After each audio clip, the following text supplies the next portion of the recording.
Las portadas de la prensa giran en torno al sorteo de la Champions que vivimos ayer. Pep Guardiola reacciona al enésimo cruce entre Real Madrid y Manchester City. Ojo porque la finalísima esta entre Argentina y España del mes de marzo viene salpicada por un escándalo de corrupción. Y tenemos nuevo capítulo divertido en las elecciones a la presidencia del Barça. Hablan desde la oposición de quiebra técnica y de una deuda millonaria que amenaza con arruinar para muchísimos años al Fútbol Club Barcelona. A las portadas.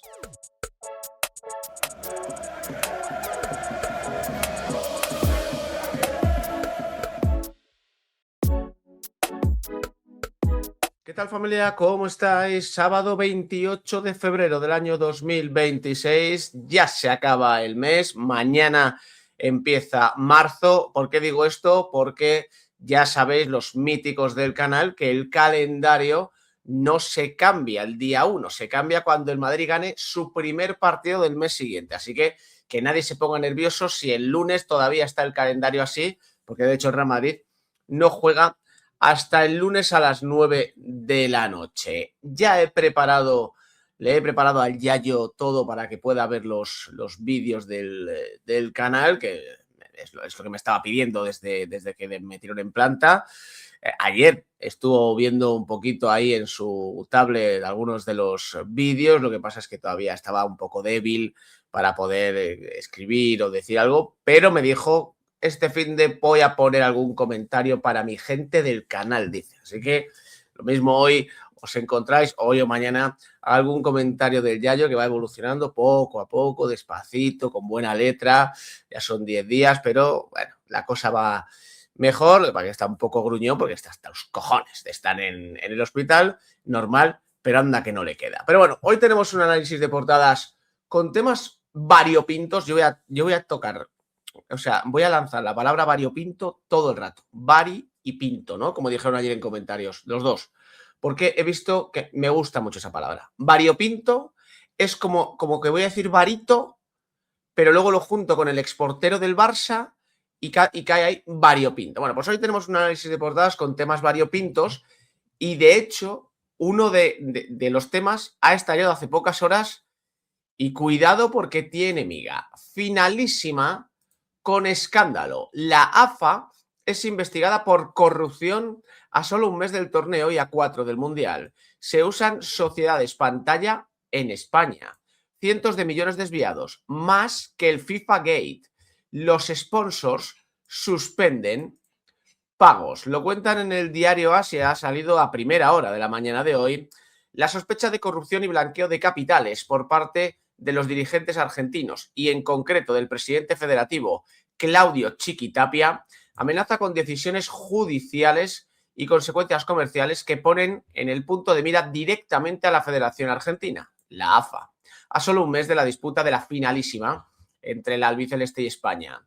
Es un caso de corrupción igual o peor que el que se produjo en la FIFA y que acabó en escándalo mundial y varios de sus pesos pesados inhabilitados. Según ha podido saber el diario AS, la AFA utiliza empresas pantalla con las que facturar a sus patrocinadores y blanquear capital. A los sponsors se les pidió, desde que Tapia es presidente, que transfieran sus fondos a estas compañías que nada tienen que ver con el fútbol y que luego son los que entregan el dinero a la AFA. El motivo, según los dirigentes, es evitar la devaluación del peso, pero la realidad es que mucho del dinero transferido se queda en dichas sociedades puente y nunca llega del todo a las arcas de la federación. La empresa Odeoma y otro salón de belleza a las afueras de Madrid han recibido recientemente 8 millones de dólares como presumible desvío de fondos. Varios de los patrocinadores principales de la AFA ya han puesto el grito en el cielo por ello.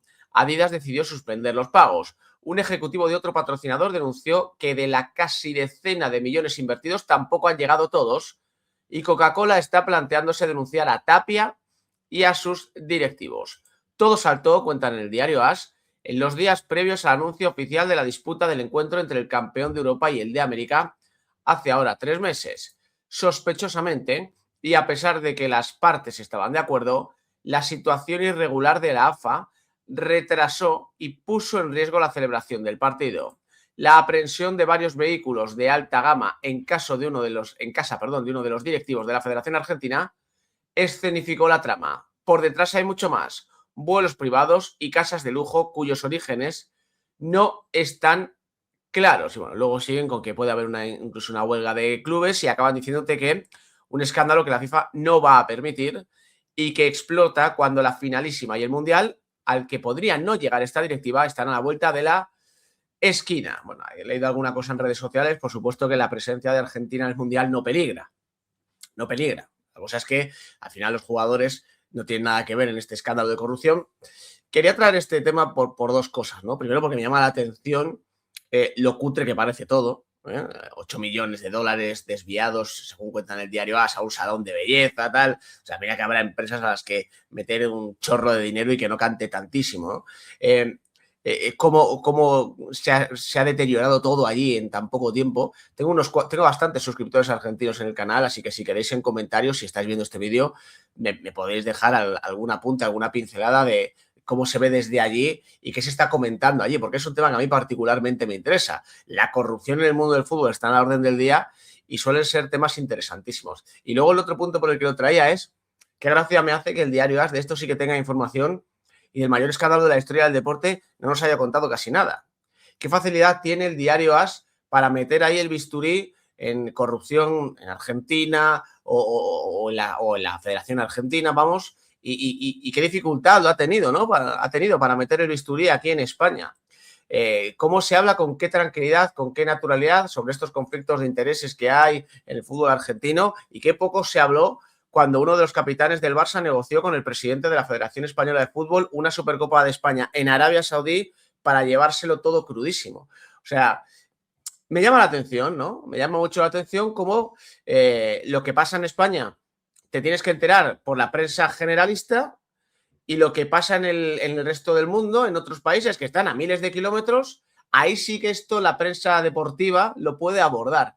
Son cosas que a mí particularmente, repito, me llaman la atención. No hace falta que os vayáis a Argentina a hacer vuestro trabajo. No hace falta. En España tenéis un quilombo montado. Mira, nunca mejor dicho esa palabra. Un quilombo montado con el tema de Negreira, con el tema de la corrupción en el fútbol español, la corrupción que hubo en el arbitraje, que sería bueno que investigarais un poco ahora que el proceso judicial está en marcha, porque a mí me da un poco de grima que haya tenido que escuchar los interrogatorios que ha habido en los últimos meses gracias a un canal de YouTube como el de Ramón Álvarez de Mon, porque la prensa deportiva española está por ver que me saquen alguna exclusiva, aunque sea tímida, ligerísima, sobre lo de Negreira, sobre, por ejemplo, los chanchullos que ha habido en la federación durante tantos años, sobre todo esto. Pero eso sí, del fútbol argentino sí que tenemos, evidentemente, información. Portadas de la prensa madrileña.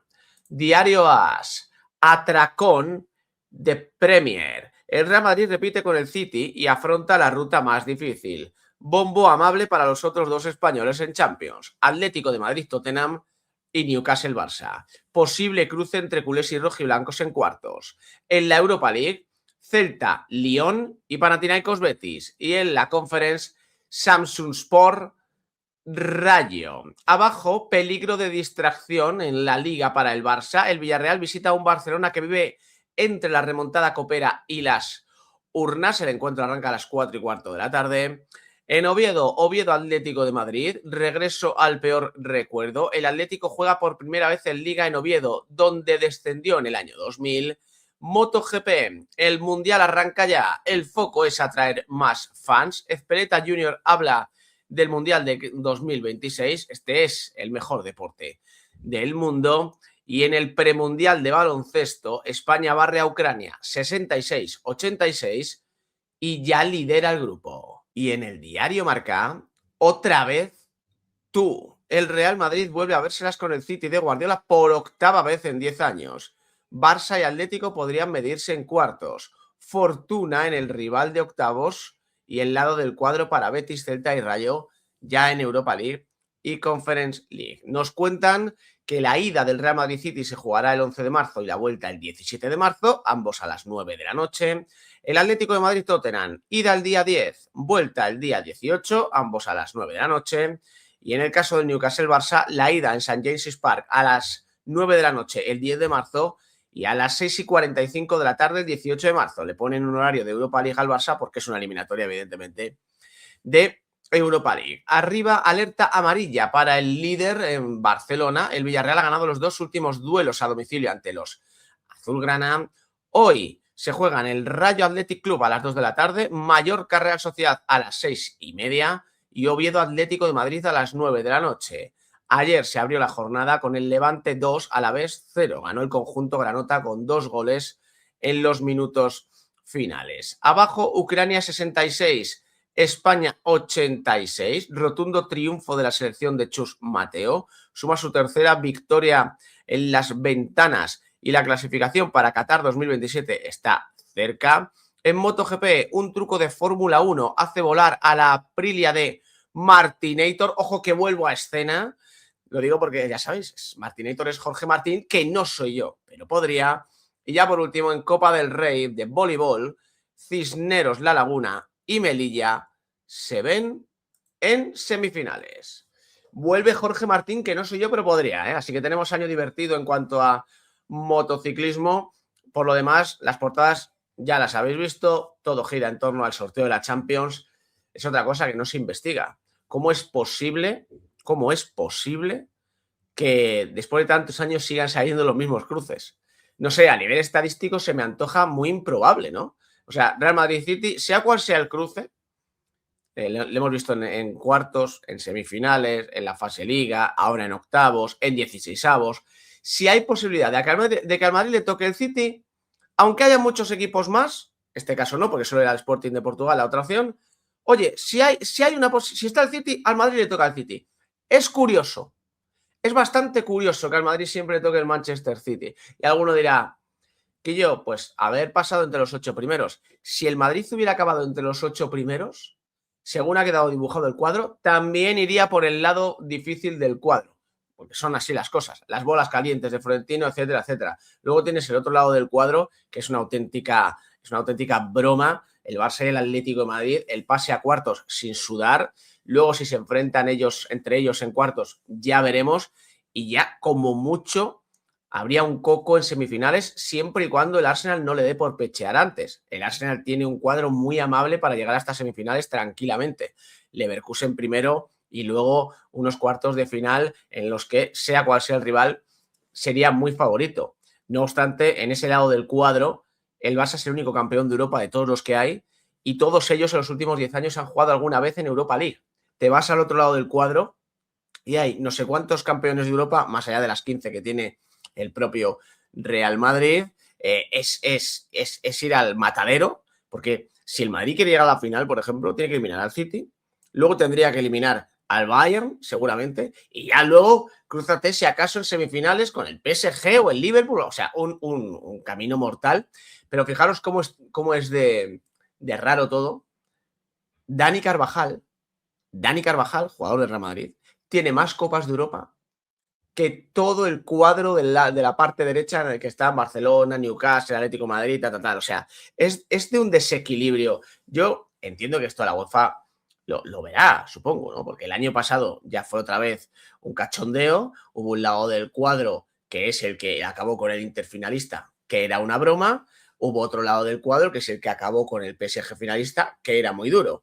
Este año lo han hecho todavía peor. El lado del cuadro débil es un lado de Conference y el lado del cuadro fuerte, hombre, pues van a ser los mejores partidos de Europa, evidentemente, porque partido que haya a partir de ahora en ese lado del cuadro es un partido apetecible porque son grandes equipos luchando por sobrevivir. Pero bueno, esa es la realidad. El fútbol viene así marcado. Estadísticamente, repito, me llama mucho la atención que todos los años toque un Real Madrid-Manchester City. Seguirán diciendo, después de que el Madrid haya ganado Copas de Europa teniendo enfrentamientos de nivel tremendísimos, que si bolas calientes y que si no sé qué, y el propio Guardiola ha hablado de esta eliminatoria y él le ve el punto positivo a enfrentarse al Real Madrid. Flores de Guardiola al Real Madrid por su nuevo cruce en Champions. Cuanto más juegas contra los mejores, más aprendes. Pep Guardiola, técnico del Manchester City, no ha tardado en valorar el sorteo de la Champions, que ha vuelto a cruzar su camino con el del Real Madrid. A sabiendas del ruido que ha regenerado este reencuentro por quinto año consecutivo, ha afirmado que cuanto más juegues contra los mejores del mundo, más aprendes, más mejoras y mejor eres en el futuro.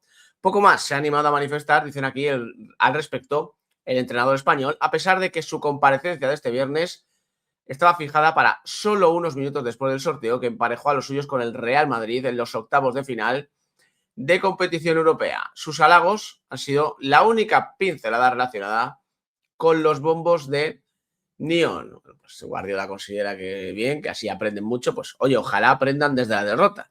Sería maravilloso que el Madrid pase de octavos, se meta en cuartos de final y que Guardiola siga aprendiendo, pero desde la derrota. Ahora, vamos a ver cómo llega el Madrid, porque la enfermería está llena otra vez. Lo comentábamos ayer en el vídeo de última hora. No tienes centrales casi.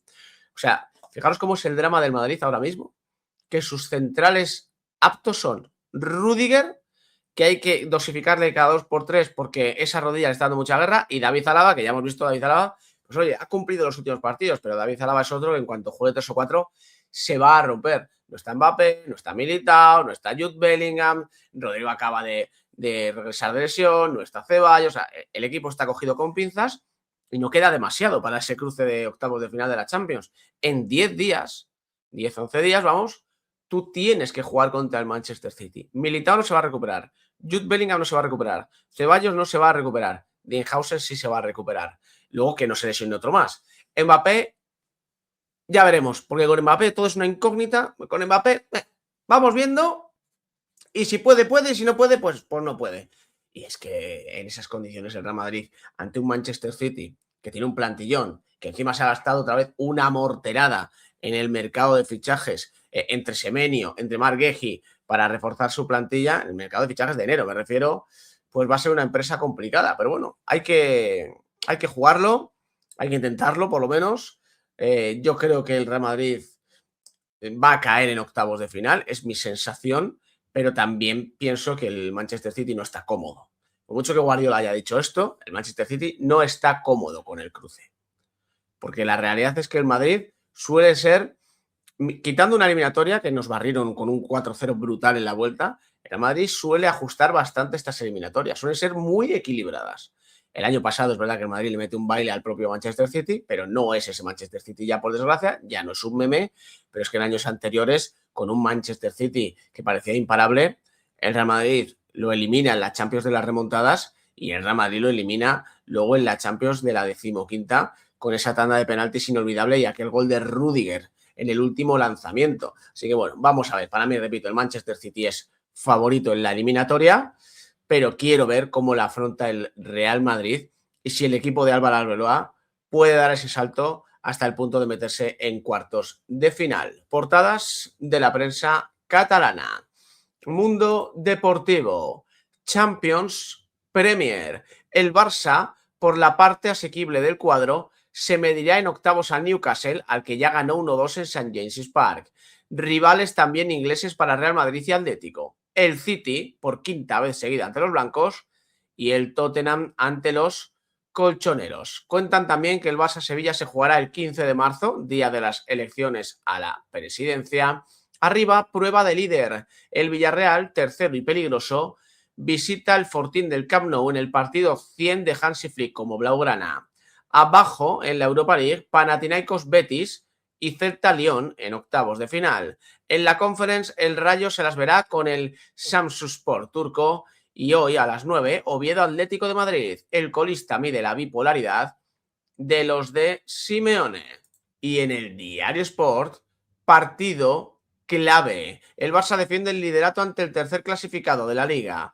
Pedri apunta a la titularidad y podría formar dupla con Bernal. Los de Marcelino han ganado en sus dos últimas visitas. Arriba, cara y cruz en el sorteo de la Champions. Camino infernal para el Real Madrid, más cómodo para el Barça. En baloncesto, FIBA, Ucrania 66, España 86. Brillante regreso de Pierre Oriola. En MotoGP, fulgurante arranque de Bezzecchi, primer gran rival de Márquez. Y ya en tenis, Alcaraz a la conquista de Estados Unidos en Indian Wells y Miami.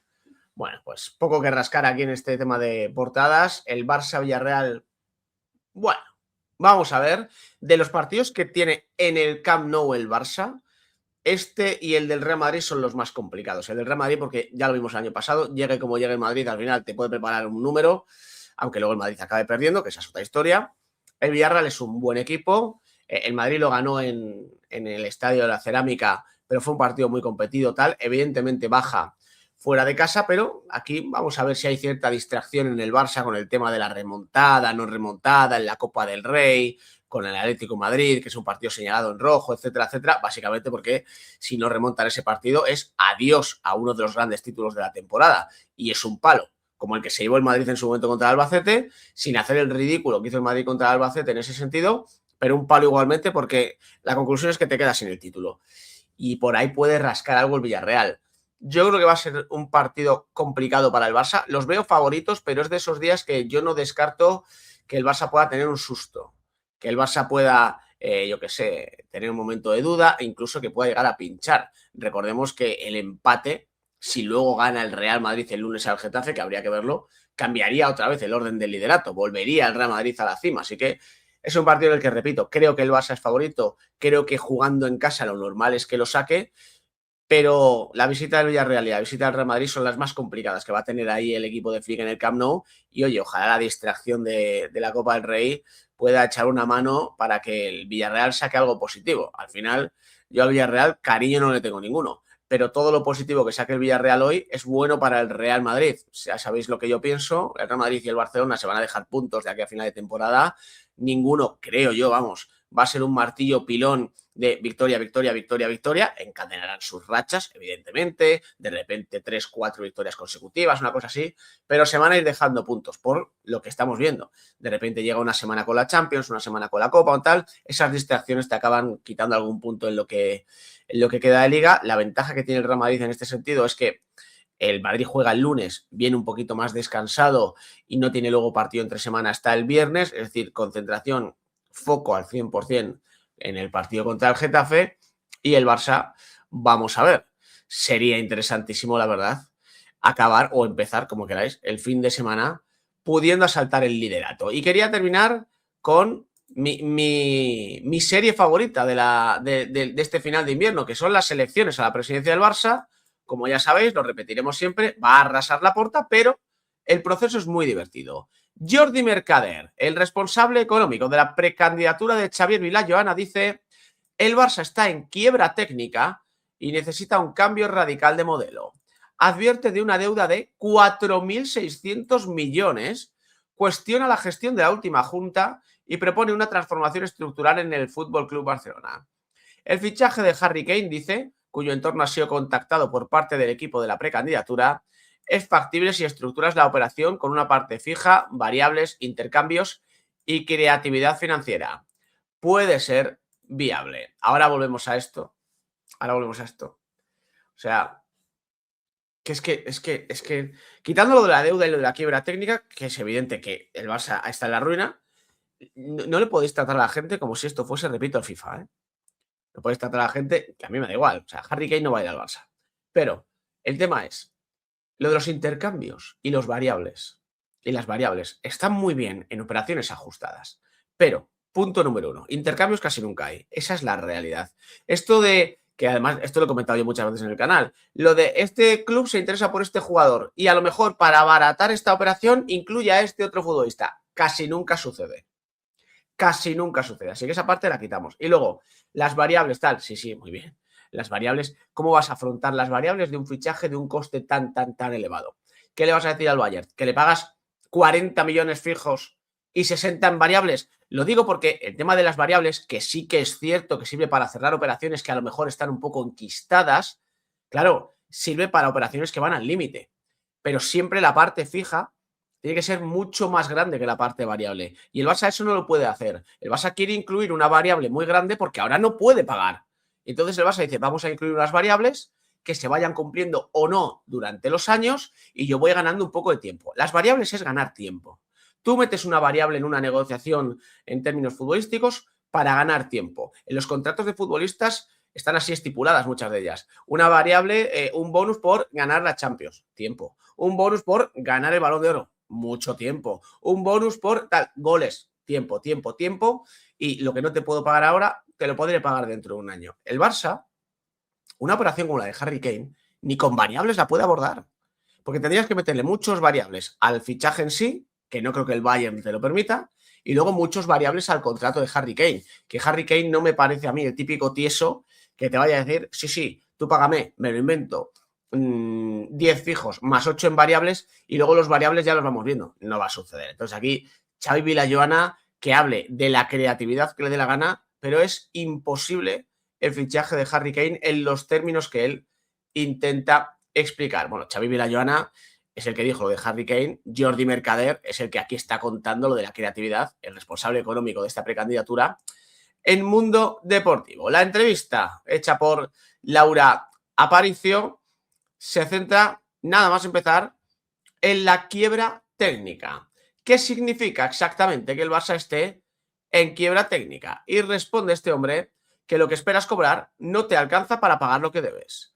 Es una situación que no ha aparecido de repente, sino que se ha ido deteriorando en los últimos 5 años hasta volverse insostenible. A veces pensamos que el Barça no le puede pasar nada, pero las grandes organizaciones también fracasan si planifican mal. ¿De qué cifras estamos hablando?, le preguntan. Y dice, si sumamos la deuda ordinaria, la que corresponde a la actividad habitual de nóminas, proveedores, etcétera, etcétera, y la deuda vinculada al SPA y Barça, estamos alrededor de 4.600 millones de euros. Es una cifra descomunal. Para que se entienda, con el beneficio declarado en el último ejercicio, unos 17 millones, necesitaríamos 100 años para pagar solo la deuda ordinaria. Y eso sin contar con el SPA y Barça. Le preguntan que qué nota le pondría a la situación económica del club y dice por debajo de 0. 0 sería no saber. Por debajo de 0 es cuando además haces trampas. Y aquí se han contado cosas que no son. Se ha hablado de palancas cuando lo que se ha hecho es vender activos estratégicos. ¿Y qué habría que hacer con esa deuda? Que estas son las preguntas que a mí particularmente, si fuera culé, me interesarían. Muy bien, denunciad todo lo que queráis, pero ¿qué vamos a hacer con esto? Y dice, lo primero es cambiar su titularidad. Ahora está concentrada en muy pocos acreedores. Si en algún momento no se atienden los pagos, ejecutarán garantías y condicionarán el control del club. No se quedarán en el estadio, pero sí podrán influir en decisiones clave. Nuestra propuesta es diversificarla, abrirla a más actores, incluso a empresas, entidades financieras españolas o a los propios socios. Que el negocio que hoy hacen unos pocos lo puede hacer mucha gente. Segundo, necesitamos un plan de aceleración de devolución basado en 2 pilares, aumentar ingresos estructurales y reducir gastos superfluos. El Barça tiene un nivel de gasto que en muchos casos no es imprescindible. Y tercero, pactar con los acreedores un sistema flexible, devolver la deuda como porcentaje de ingresos en lugar de fijar vencimientos rígidos que asfixien el club. Y dice que no hay magia para recuperar la regla 1-1, necesita aumentar ingresos estructurales y racionalizar gastos. Y luego, pues lo que hemos contado aquí del tema de Harry Kane, que es absolutamente inviable esa operación. Ahí lo tenéis. Vuelvo a lo de siempre. Si es mentira esto que cuenta este señor, pues que lo diga alguien. El tema de las cifras lo desconozco al 100%, pero que el Barça está en quiebra técnica, pues es algo que ya se sabía. Que el Barça no puede ni entrar en la regla 1-1 es algo que ya se sabía. Y que Laporta ha hecho una gestión nefasta es algo que ya se sabía. ¿Estos lo harían mejor que Laporta? Habría que verlo. El tema es que nunca lo vamos a ver. Gracias por acompañarme. Nos vemos en el siguiente.